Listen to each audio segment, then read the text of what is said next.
Da, da, da, da. Welcome to the next episode of the Part-Time Show. This is the 16th of February 2020 edition, and I'm joined today by my special guest, Joe Fisher.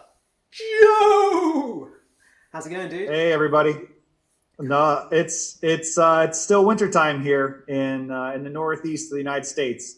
I believe the night before last, the nighttime cold was negative 27 degrees Celsius. Whoa, okay. Yeah, God, and we talk a lot about weather here in the UK, but not that kind of weather. You were Yeah, mentioning it to negative me. 27. Yeah, you were mentioning this to me like a couple of days back when we were chatting and doing all the updates. Jesus, how do you guys live there? I'm just gonna say that. Honestly, I just put wood in the wood stove and run around wearing basically a t-shirt because it's really pretty comfy inside. But it was so cold that just going outside for a moment made your lungs feel like they were kind of burning because it's so cold. I think it's actually damaging. I think it can actually damage your lungs to breathe it for more than a pretty short period of time. Yeah, I mean, you can actually get cold burns, so it wouldn't surprise me if that triggered sufficient response. Yeah, Frostbite and all it's that. it's cold. And when you're outside, you feel it on your skin, and your brain seems to know it's a dangerous environment, and so you start getting this kind of like nervous awareness about you when you're outside. You're like, ooh, this could go real bad if I can't get inside pretty quick. Yeah, yeah. Sorry, it's still crazy. I remember when we were in SFBW and I met some guys from Chicago and they were telling me it's like -8, -7, but that is really that sounds like a Yep. Russian winter. That's what I've been taught a Yep. Siberian winter is. So yeah, Yep. Jesus. I think it gets colder, and I think Siberia gets colder than that actually, considerably. Hmm. So I'm just going to sort of go to the topic of today. So we were going to set the intention of open source in relation to the Particl project. Now, Sure. bit of background about you. You're one of the advisors to the Particl project. You're quite well known in the community. You've done a few talks Mhm. before.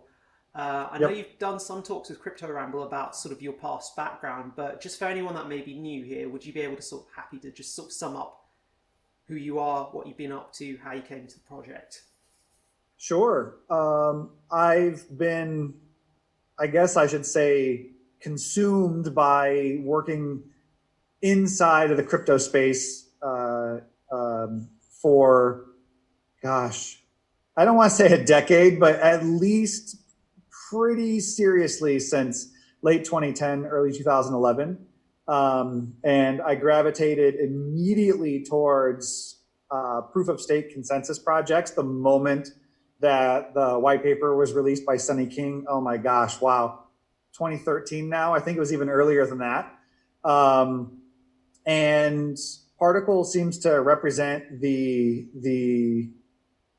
what's the word I'm looking for? It seems to combine much of my life experiences into one individual project, because interestingly enough, from the late 2000s onward until just a couple of years ago, about 3 years ago now, I was also I was running my own businesses, and I was also experimenting professionally for a few years with doing online sales. And so I was developing products, and I was selling these products online on private websites, sometimes eBay, but also a lot on Amazon. And after seeing how predatory that ecosystem is for small and medium players such as myself, I realized that innovation in what's, I guess, North America is dead. Inventors and product developers have no ability to really capitalize on their inventions or their products unless they're already a very powerful organization or company to begin with. It's almost impossible to prevent your ideas from being copied either by other people that have a better, cheaper means of production, like say out of China, for example, or the platforms themselves moving in and taking over your market from you if you happen to have a good enough idea that compelled them to get off to get off their haunches, so to speak, to take over your market share. And so I very quickly, in 2016 onward, I very quickly did a pretty hard pivot out of running my own businesses and developing my own products, and just went full-time crypto, because I viewed the crypto and blockchain space as being the only technology that I was aware of that could create a new safe harbor ecosystem for product design, innovation, and that kind of thing. And that's pretty much what drives me almost entirely, is the hope that projects like Particl basically can incubate some kind of an ecosystem, however small. I don't even care how small the ecosystem is, actually, that can allow a new kind of economy to materialize, that can incentivize people to begin trying to make better stuff again. I don't really even care what it is, just make better stuff. Earphones, wood chopping axes, I don't care. Just make stuff, because if we don't keep making stuff, we're going to all wind up in this world of incredibly narrowed choices. And that I believe that affects how we are. I believe that affects how we think and how we view and interact with the world. And so it's the classic saying, if all you have is a hammer, all you see is nails. And so I think that people have to start becoming creative again. And I'm hoping that blockchain and crypto can enable individuals to have some of this power back in their lives that they used to have before these huge corporations and really lax intellectual property rights laws and things like that begin to take over. It's really interesting you're actually saying that to me, because it's this idea that companies like Amazon, eBay, all the big retailers, they have so much resources, and the big companies have so much resources that can really muscle in on the little guy. Anyone who's who's an innovator but is essentially small time, doesn't have the resources to go through the patent process, the trademark process, get the lawyers to defend their IP, have the resources to chase copyright thieves. If you're a small scale vendor, then it's very easy for your product, no matter how innovative it is, no matter how successful it is on a small scale, to quickly be cannibalized by larger vendors, effectively have your work taken from you. And I think that's a real shame, because it discourages innovation, it discourages creativity, it discourages novelty, which is the whole point of human existence. We should be encouraging that diversification rather than putting off potential innovators because their work is getting stolen. Correct. And is it okay if I just, go for it? Well, so I can, I'm getting a little rusty now on the exact details, but I can pretty much explain to you exactly how this typically goes. Say you have an idea for a new widget X. It doesn't really matter what it is. It literally can be anything you can think of. If you're in, say, North America, it's probably very similar for Canada. It's probably very similar for most of the European countries. You basically have a process which takes a considerable amount of time and a decent amount of money, anywhere between $2,000 and $10,000 US worth of copyright, design patents, and just kind of legal framework, just to protect the core of the idea, no matter how simple it is. And it's almost impossible for any new widget to be considered a truly novel concept or idea. So you won't be able to fall under what they would call a functional or utility patent. You would mostly be a design patent based upon doing something that's already been done your own special way, which usually includes nothing more than a different handle or a bump here on the widget, or a cell phone case that has a diamond, insignia on the back or whatever. They're mostly topical things that have to do with the style of your item that you can actually protect. And that's it. There's no way to make a cell phone case that is so different that it's considered to be a new way to protect a cell phone that can give you any kind of protection. What this means is that it's almost impossible to actually protect your idea. somebody else can come along and make something that is almost confusingly identical to what you made, and you don't stand a chance in defending your intellectual property against them. So it's kind of been this way for quite a while, and like in the new product design sphere. So what this means is that you have to develop your idea in absolute secret, and you only have a couple options with which to make something new. The first one is to go the crowdfunding Kickstarter route.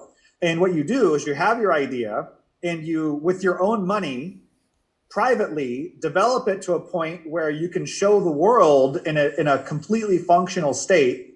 And then your hope is that in the 30 to 60 days that you run your crowdfunding or your Kickstarter campaign, you can actually earn all the profit you're expecting to make from the item. Basically, its entire life cycle profits, you're hoping to get locked in during the 30 to 60 days. And this is after you've already basically done most of the work of designing and creating the product.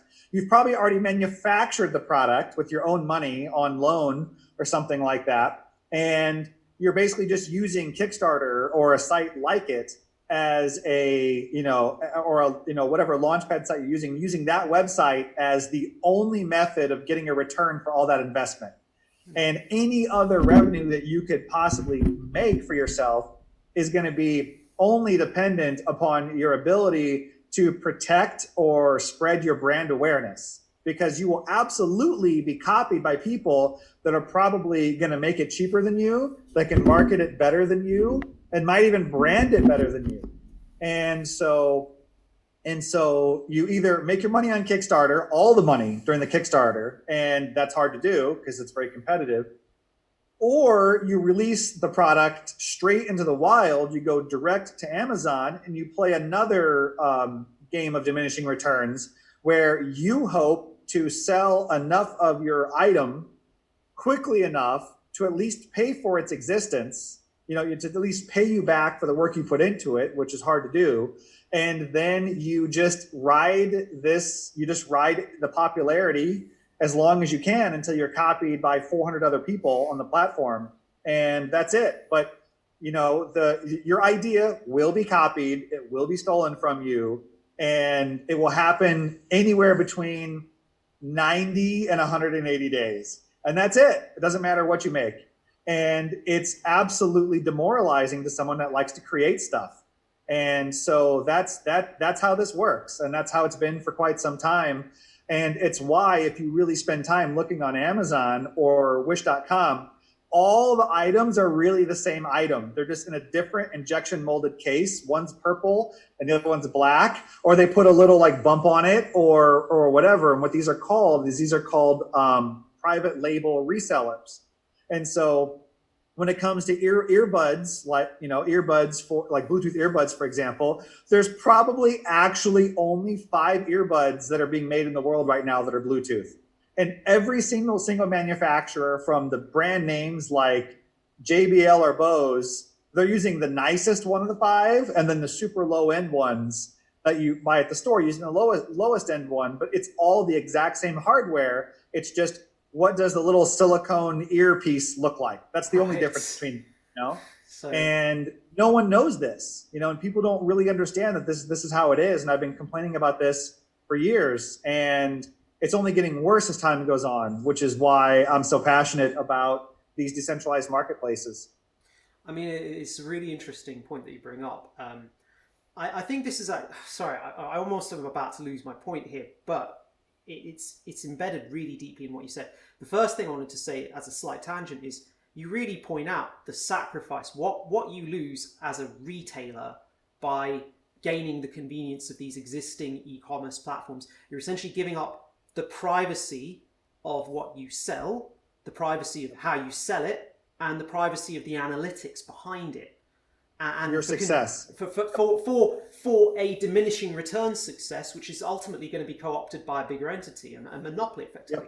Yep. And for the buyers, in return for that convenience, and in return for that ease and that massive, I don't have to go anywhere, but all of it's available to me, they're still giving up their privacy, they're still giving, they're still making themselves open to data analytics, and at the same time they're vulnerable to manipulation as well, because the algorithms can reprice and redisplay that entity's preferred products, Correct. as it were. So the consumers are mostly unaware in this like glitzy 8-second attention span world that we live in now. They're mostly unaware that they're literally being fed increasing restriction on consumer choice, and they don't know it.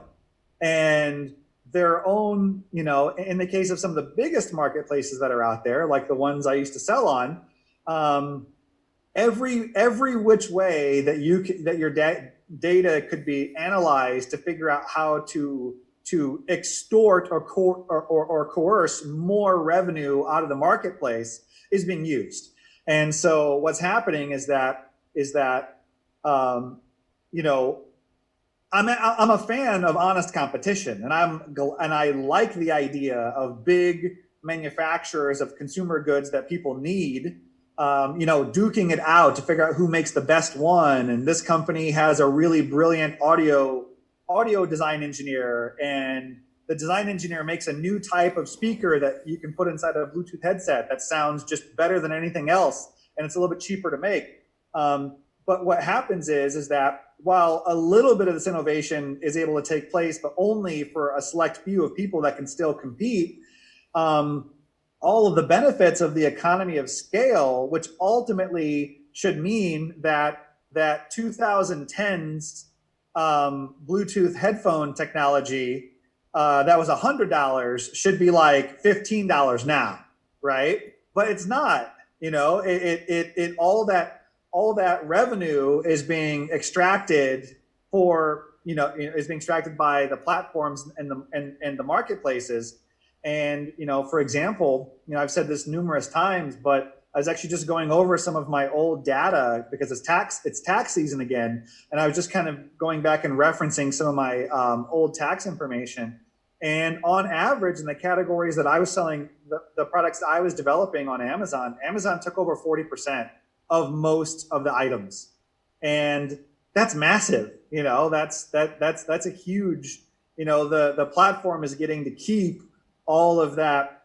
I like this example. The platform is keeping all of the crema of the espresso. The best part of the espresso goes to the platform, and the consumer and the manufacturer who actually made the damn item, they're like splitting the like gritty bottom, of what's left inside the espresso shot. And that's it. And it seems to only be getting worse, because now, in particular, when it comes to Amazon, I had no idea, but I heard or I read some articles saying they had over 100 fashion brands specifically targeting women's fashion that they had come out with in 2019, 100 brands. And so that's hard to compete with. I mean, how do you compete with somebody that can literally buy the entire week or month's production of the biggest factories in the world for a given item? How do you compete with that? I have no idea how you ever could.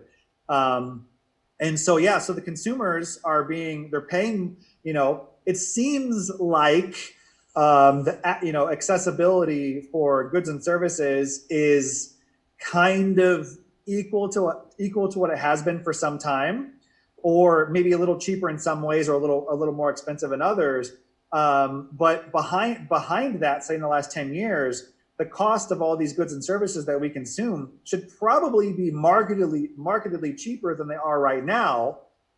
But these platforms are taking that are taking that revenue for themselves. So consumers are actually paying more while getting less, and having a tremendously lower amount of consumer choice. It's kind of mind-boggling, and I feel like it's difficult for people to comprehend. And this is where I kind of want to evolve the topic a little bit more, and I really want us to take us now into the blockchain space and how that solves the problem for me.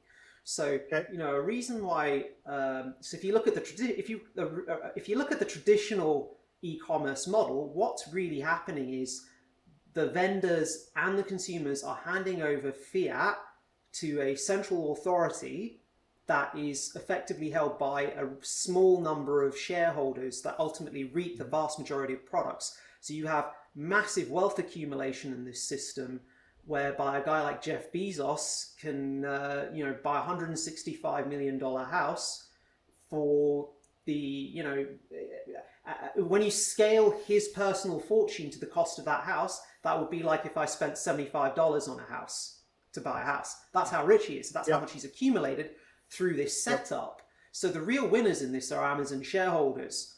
Now, the real interesting thing that blockchain does, and networks like Particl, for example, that you and I are great big supporters of, which integrate e-commerce into a blockchain, is, because all of the transactions are settled in a native token, everyone who participates in the system, be it consumer, be it vendor, be it passive staker who's a stakeholder, everyone effectively is holding equity in that system. That equity is being used as a currency at the same time. It's being used as a bond to secure the network. It's being used in so many ways. But the nice thing is that the more successful that platform becomes, the more successful it becomes for the vendors who are holding part, for the consumers who are holding part, for everyone who's holding the part tokens. It doesn't really matter if you're a vendor or a consumer. It doesn't necessarily matter, even to an extent, if your things are getting co-opted, because as long as that co-opting is occurring within that platform, the activity on that platform is rising, which means the value entering that platform is going up, which means the token value is going to go up. So tokenization solves a massive problem here in terms of that co-opting. It means that, yes, still people can win, so still innovation's encouraged. When you factor in the privacy aspects of it, the vendors now can create their own private marketplaces. They can pretty much buy and trade without worry about these, about the system trying to co-opt them or corrupt what they're doing. I think that solves a lot of problems from an intellectual property point of view. And it means that regardless of what happens, as long as you have faith in that underlying system and use it, long term, you're going to benefit from it.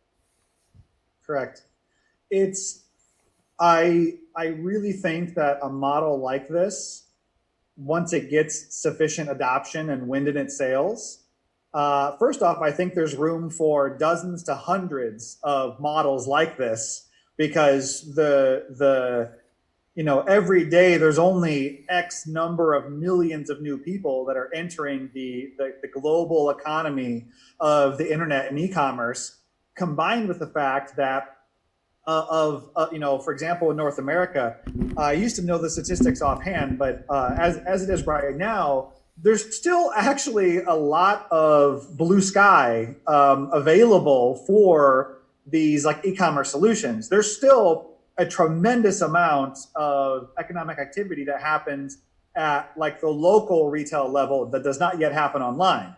Yes, there are platforms like Amazon that own a big chunk of what happens online, but I would actually be curious to know how much of the total economic retail commerce in, say, North America, for example. I would actually like to know what it works out to. What is, for every dollar that is spent on a platform like Amazon, how many dollars are spent total in like the local retail economy?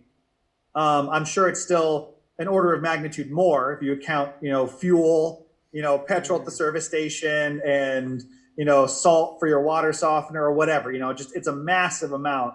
So there's still a tremendous amount of room and headway for these big players that already probably have almost too much power over our buying choices. They're still going to continue having a lot of runway to grow. And I think that there's room for a huge amount of new style marketplaces, such as Particl. And so I'm not really concerned, at least in Particl's interest, I'm not really concerned about competition at all. I think it's going to be a battle of who can come up with the most self-benefiting economic model. And everything you just said about how Particl has been constructed, I think leads to a kind of an unstoppable beast once it's fed.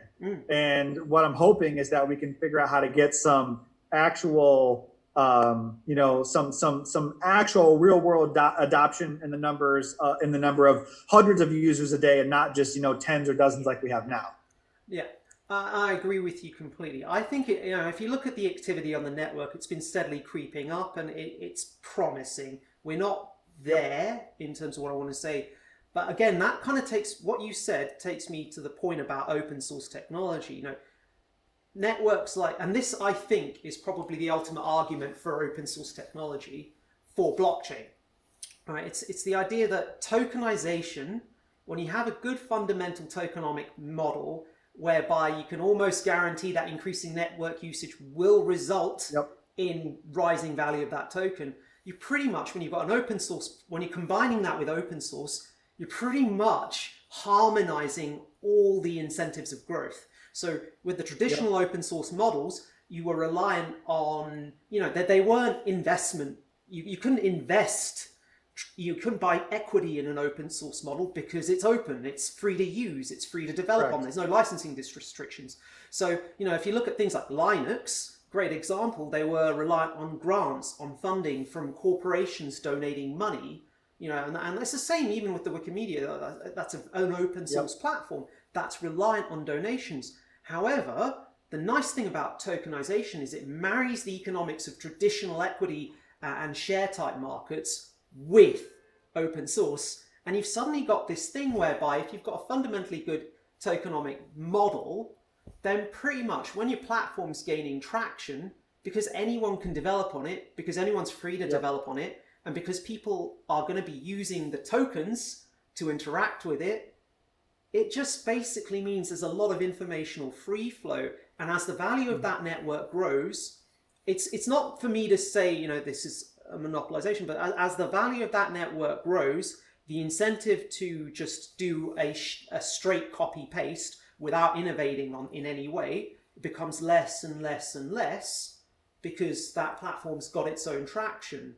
And everyone that's participating in it wins. They're incentivized to tell other people about it, who also win in the long run if they're patient, if they can see the bigger picture. I completely agree. And it's just still so early. We see a lot of fear and despair, across all the chats and across, the kind of whole ecosystem. But, yes, I would like to see things moving faster for us and everyone else inside the space that's doing honest work in blockchain. But at the same time, this is still very early technology, very early. What I was going to say is, but very early, but I think, if blockchain if blockchain, I am a big fan of blockchains that are fundamentally open source in nature. And I think I appreciate while we're at a very early stage and we're still figuring out who's going to emerge, we can start seeing a few patterns now, I feel. Things, if you look at MakerDAO, the trajectory on that thing with DAI issuance and DeFi, and you can then look on Ethereum piggybacking, you can see Bitcoin obviously doing its thing as digital gold, and you can see a couple of other things sort of emerging, as it were. Sorry, I didn't mean to interrupt you. You were saying? Oh no, it's just it's early software, but the funny thing is that it seems like a lot of people have opinions about what would make or not make a good decentralized marketplace ecosystem. But I kind of have a little bit more of a what's the word I'm looking for? My perspective of what I think is needed is governed heavily by my experiences as a seller, a while ago. I was actually, when I was selling on Amazon, I was actually growing to the point where I was starting to no longer use that, like the graphical user interface that they have on the Seller Central website. And none of the bigger sellers do that. They interact with Amazon through APIs and through an Excel file.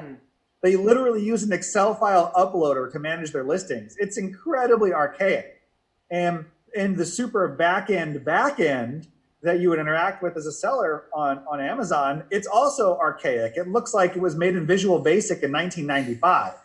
I mean, look at eBay now, and so I think a lot of users that maybe haven't been a seller trying to sell digital goods, we're all kind of spoiled by these incredibly simplistic, very friendly looking, apps on our mobile phones. But the reality is that the back end is pretty crude for even modern e-commerce, and so we're in an interesting position here with Particl where we can actually, we already have the ability for you to upload templates and flat files that contain all of your listing data. It's already, from a seller standpoint, becoming a fairly mature tool, and with infinite storefronts, it's just game over. Now I don't necessarily think that a bunch of users are going to flock to us once they can have their own independent storefront. But I do think that we will be approaching a relatively feature complete standpoint to attract those absolute earliest adopters, those real pioneers that are willing to kind of put up with this early software state that blockchain's in. And I really hope that the community can help try to find some of these people, because it's hard work. And for every 10 people we show it to, maybe only one of them even considers even trying to list a few items, but we have to just keep trying, because there's no question in my mind that if we have any amount of buyers at all for a set of goods, that sellers would be more than willing to use this platform, because for the sellers also are operating in a position of ignorance of other freedom for themselves. They really don't understand. They're all competing with each other for like fractions of a percentage of margin over and over again. It's this crazy battle for just such small amounts of additional revenue. If we can come along with a platform that gives them all that revenue for themselves, they get to have an extra 20, 30, or 40% more margin on an item. That's incredible. That could be 3,000% more net profit than they were getting through some. So No, I'm not joking. No, I know. But when you do the cumulative math, that's exactly the sort of that makes perfect sense. Yeah, I mean, here's an example. One of my most popular items that I sold had a retail price on Amazon of $19.95. That was the price I would sell it for, $19.95. And I think that my cost to manufacture was around $5. My cost to package, label, ship and prepare was another, say, $3. And so now I'm at between $8 and $9 cost. And then I send it to Amazon. Amazon charges me money for it to sit inside of an Amazon warehouse. And let's say the item took 60 days to sell. And then Amazon takes 40% of it. At the end of the day, I'm only keeping, $2 to $4 profit on that $20 sale, right? And so then what happens is that it pushes me to figure out, and then someone shows up with the item for sale for $18.95. Now I'm in a position of being like, well, oh no, I guess I have to lower my price by $1 to compete with this new person. And now I'm making $2, right? $2 net profit on a $20 sale, right? On Particl, I would have, I would be paying a bit more to ship that product myself to straight to the user, say another extra $2. But instead of giving the platform, 45% of the sale, I'm keeping all of it. So I actually have the ability to have more control over my user experience, because I get to package the item how I want the customer to see it. And maybe I don't like bubble wrap because I think it's bad for the environment. Maybe I want to use recycled craft paper as my box infill. So right. So you can put the whole thing I mail you straight into your recycling instead of throwing away all the plastic film, right? Anyway, long story short, I can give the consumer a better experience, and I get to instead of making $2, I make $9. That's okay. Incredible. That's nuts. Insane. But this is exactly, this is the kind of thing that's, oh man, getting people to bite the bullet, getting people to explain, maybe we just need a bunch of infographics for this. I think these are Yep. the infographics that'll grab people's attention. I feel actually we Yep. could probably use a lot more infographics for that this project. Yep. Just moving on so slightly, and it's going back to the open source concept. You were heavily involved in helping to arrange the relationship that we have with spend.com. And I think it's really interesting.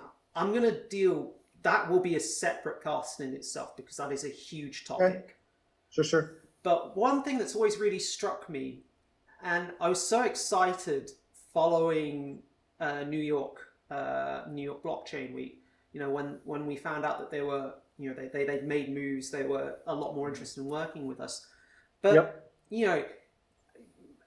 then like I did Slush, which was one of the Europe's biggest biggest startup conferences, never mind crypto or blockchain, just a massive startup conference in general. And one thing that really struck me was that was where it finally clicked that the value of having an open source platform, because I realized, yes, our relationship with spend.com is great for the spend.com users, but there are so many spend.com is a payment processor for those, in the simplest terms, is a payment processing company.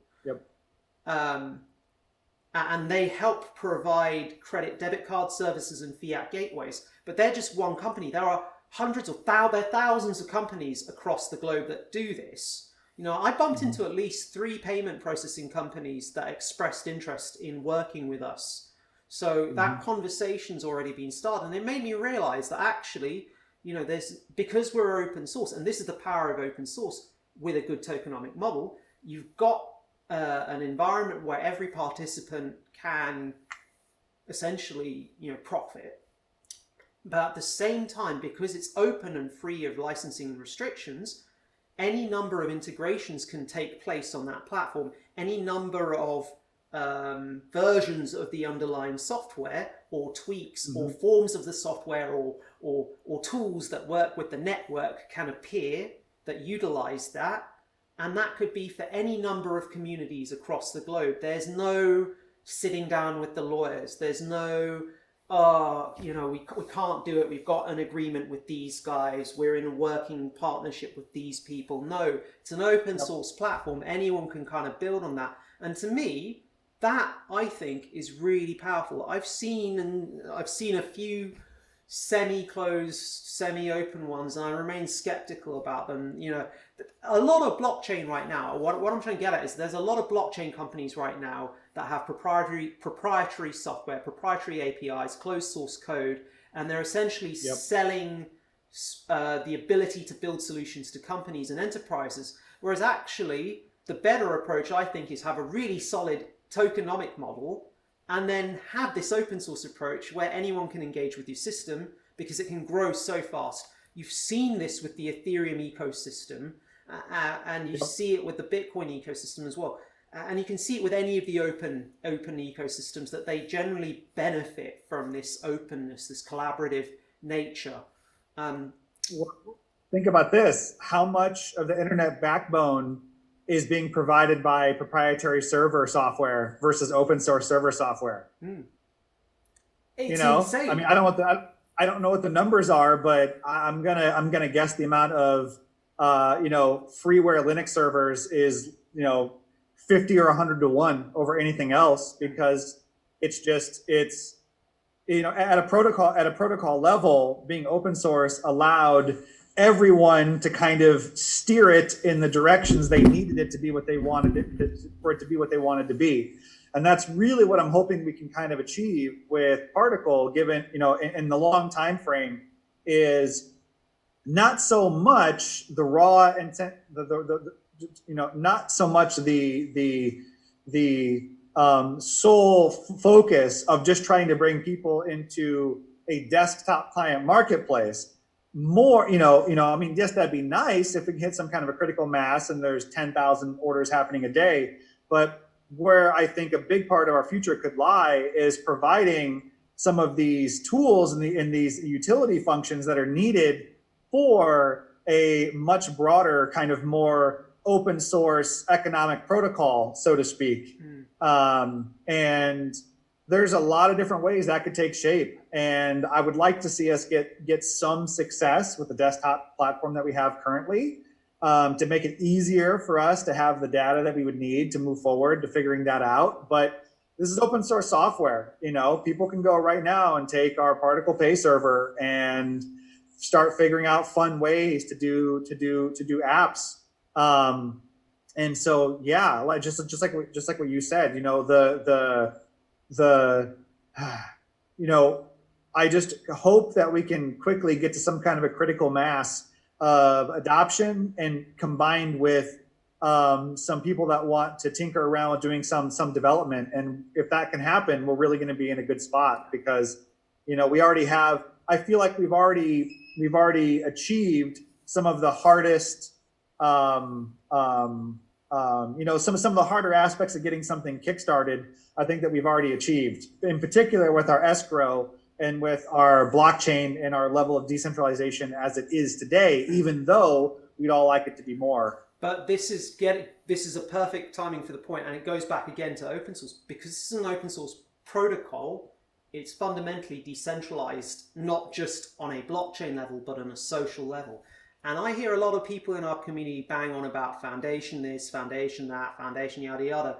But we're not dependent on the foundation as such. No. There is nothing stopping any company, any charity, any organization, any NGO, any institution from deciding to actively develop in and invest into this platform in any way they please.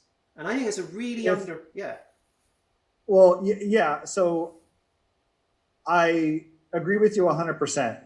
If I had the ability to influence the foundation in any way, I would probably also be trying to promote a very soft touch and a very conservative approach, simply because this has been a pretty rough, you know, bear market for for everyone inside crypto. And I would be, you know, trying to protect what assets I had to the greatest imaginable extent, you know, almost on the verge of being like isolationist, in order to make sure that to make sure that the foundation was capable of having the longest reach into future development. But that being said, we're a pretty decentralized ecosystem, and the vast majority, I mean, just, it's so funny, you know, I don't know what the proportion of Bitcoin left to be dispersed into the economy is, but I think it's a lot more than 7%, or whatever it is that is, as it stands right now. And so, you know, the real power to make things happen that we all want to see happen is in the community, and it's in the users. And you know, yeah, I just wish people would understand that more, because I think that it's pretty negative to just, you know, if every single person looks over their shoulder to wait in the hopes the person next to them is actually getting something done, and that chain goes all the way from the smallest Particl community member all the way to the foundation. No one got anything done. Yeah, you know, nothing much got done, and that's not going to help us. Yeah, I think my personal view is, when we get the next major release with the sort of infinite markets, market management, call it what you will, I think there's a lot of work going on in the background from some of the community members to help build towards that. I know that we've had a few developers come on independent of the foundation since San Francisco Blockchain Week, so I'm aware of that. I know that we're slowly growing, so I'm happy with where we are now. I'm happy with what we've got left. I'm very excited about some of the features that the foundation are going to be focusing on with the desktop client following the release of market management, in particular analytics, so that vendors can have their own private analytics to view, so they can do their own analysis. I think they're looking to build web APIs to help interact with the Particl blockchain and help it seed itself much more easily. And I think those are two areas. I know they're doing a reformatting of the code to help, to essentially enable a software development kit to help it make it easier to onboard other developers into the ecosystem. But I think, it comes down to, at the end of the day, this is really what I wanted to talk about, which was that the nature of open source software opens up a lot when combined with the tokenization aspects of a blockchain with a good economic model. And for me, that is low base supply, systems in place for lockup. So things like staking or escrow are great. Yeah. And then, integrating that with a non-speculative use case. So it's not about just being currency. It's about, okay, on this blockchain, you can do the buying and selling and listing of goods directly without having to rely on third-party adoption, in the sense of, you don't need to get Amazon accepting Bitcoin or Tesco, or name your company. They don't need to accept Bitcoin. This platform already has the accepting bit in place. So I think once okay. Well, so what if Amazon starts accepting Bitcoin or crypto? Yeah. They're probably going to. It's inevitable. However, that doesn't actually change anything for the actual. It doesn't change any of the what I perceive to be the negative, the negative parts of where product development and like consumer choice exists today. The prices are not going to go down, and no one's going to be able to make new stuff without fear of being copied just because the big markets accept crypto. I mean, good for them. They probably should have been accepting it all along. And if they had, they'd probably be as happy as like Overstock.com that was taking Bitcoin when it was like $26. Yeah. And being very public about how they were saving them all for the future. Good for them, but it doesn't change anything. It's still, using these big platforms, and also using the social media platforms a lot of us use. We're just bleeding metadata, sales data, purchasing choices, all over the place. And all of that data is being used to squeeze us tighter and tighter and tighter. And so, Amazon accepting Bitcoin, in my opinion, I feel like it actually only just helps. It doesn't change anything at a fundamental level. That's the truth of it. I mean, and this is my thing, I think this is the great innovation that no one's really clocked yet, that actually blockchain doesn't just enable to have a sophisticated way of transferring currency back and forth. Actually, when you start integrating other functions, you can suddenly have a currency that acts as where you're merging the marketplace with the currency, with the bond, with the escrow. They're all the same thing. Like your token is that all of these different things at once. You've had an evolution of the economic system, and that's what's crazy. Like an evolution of everything that traditional financiers or people involved in traditional commerce understand. It's now thrown out the window because you got this thing that combines all of them into one piece. I don't think people understand the value of that, and when they do, they finally do, and all the benefits it brings in terms of really allowing people to shine, I think that's when things are going to get interesting. It's my opinion that all of the structural benefits of using a system like Particl for commerce, it's really hard to kind of pick it apart, because I was in the conventional e-commerce sector for a while, and so for example, if you're selling on a big platform like Amazon, you have to request a money withdrawal or a dispersal of your funds from their ecosystem, right? Yeah. It doesn't happen instantaneously. I have to go in and put in a request. I either set up an auto payment to be paid at a specific time, or I have to go in and do like a manual request to get my money. It doesn't happen instantly. It takes a few days for me to get the money in my bank account, right?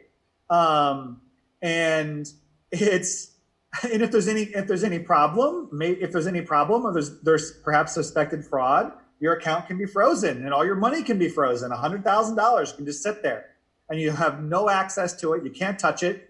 And you don't earn any interest on the money that you have that's sitting inside of your seller account, or your eBay account or your PayPal account. On Particl, you're getting like 7% interest, right? Yeah. So you're earning 7% or 5% or what, it doesn't matter. Just you're getting something, and it's not trivial. Hell, I've had people that I explained the system to tell me they could actually borrow fiat cheaper than the interest that to buy inventory cheaper than the interest they'd be getting paid from staking their sales, their sales earnings. So are those right? guys? What are those guys doing then? When you tell them, are they keeping an eye on this? Yeah, I mean they're either keeping an eye on it personally, or they're waiting for me to tell them when there's more than 20 or 30 buyers a day. But it's just they get it. They're not idiots. They get it, and we have to be careful to not oversell the ecosystem that we have to these people, because they're what I've been saying all along is if one of these big sellers shows up and they don't sell a single item to our community for 3 weeks, they're going to go and probably never come back. If they sell 3 items to our community in a few weeks, they're going to list 100 different items. And so we still have a little ways to go, probably. Perhaps some other project token integrations, and just getting our community a little bit bigger. But we're really getting ready for these things to happen. And just simply earning interest on the money that you're using to the money they're getting paid to sell stuff on the platform is only the most simplistic benefit of the numerous ones. You have total control over your money. You have total control over your sales data, and you just have total control over every single aspect of the experience. Yeah.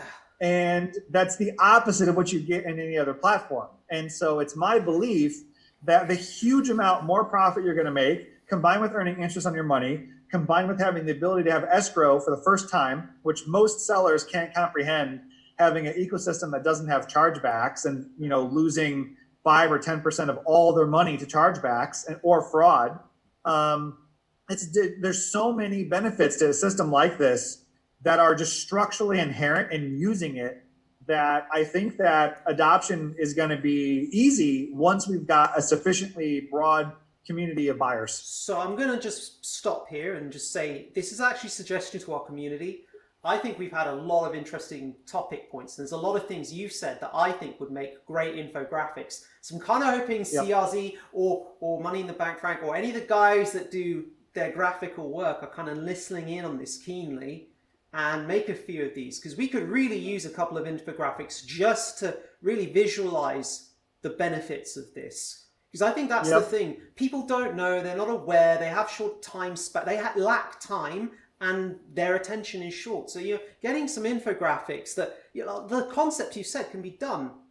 8-second infographic, boom, I'm interested. Yep. And I think this might tie in, So, okay, you're absolutely right. Now, the biggest complaint that I think I see repeatedly on inside Particl community chats and also others is no seller, no people are going to use a volatile crypto for like e-commerce.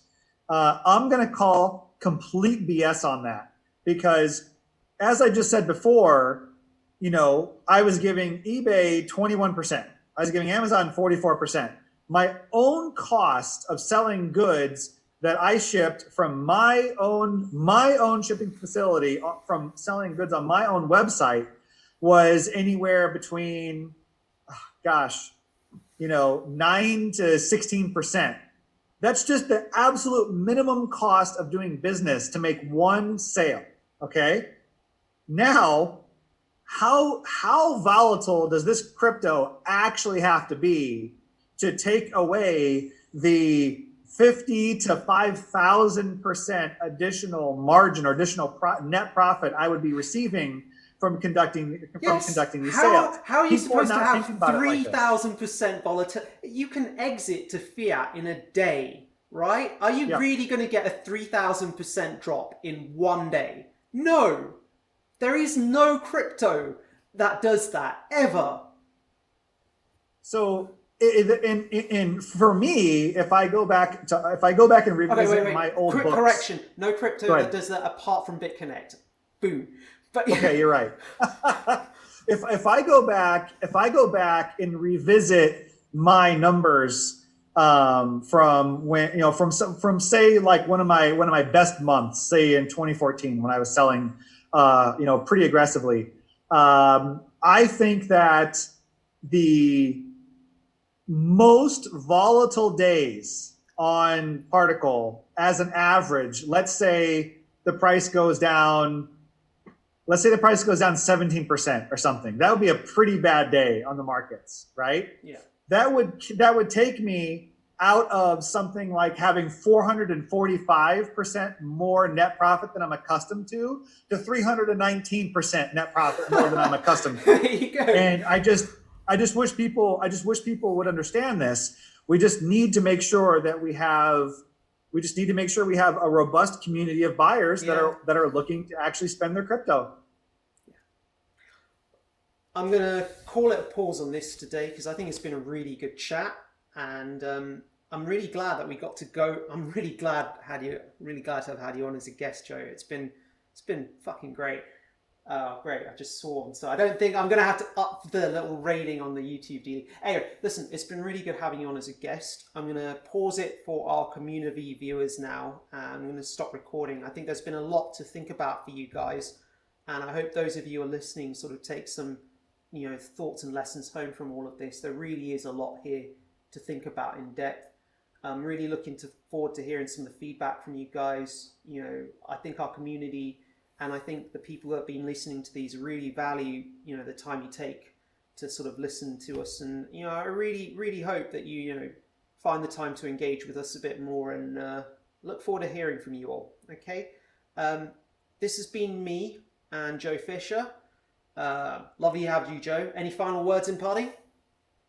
I would just say, the community should thank you for ending this now, because we're actually probably just getting started. So I'm all about long form communication on podcasts and YouTube, but we should probably break up like a 4-hour conversation into separate components. I would love to have you as a guest on again sometime, actually, because I think there are a lot of there are so many threads that we've not discussed, and it's purely for the sake of, I'll be honest, like this is going to take a bit of time to encode more than anything else. So I'm going to pause it here, and thank you very much again, Joe Fisher. Good night.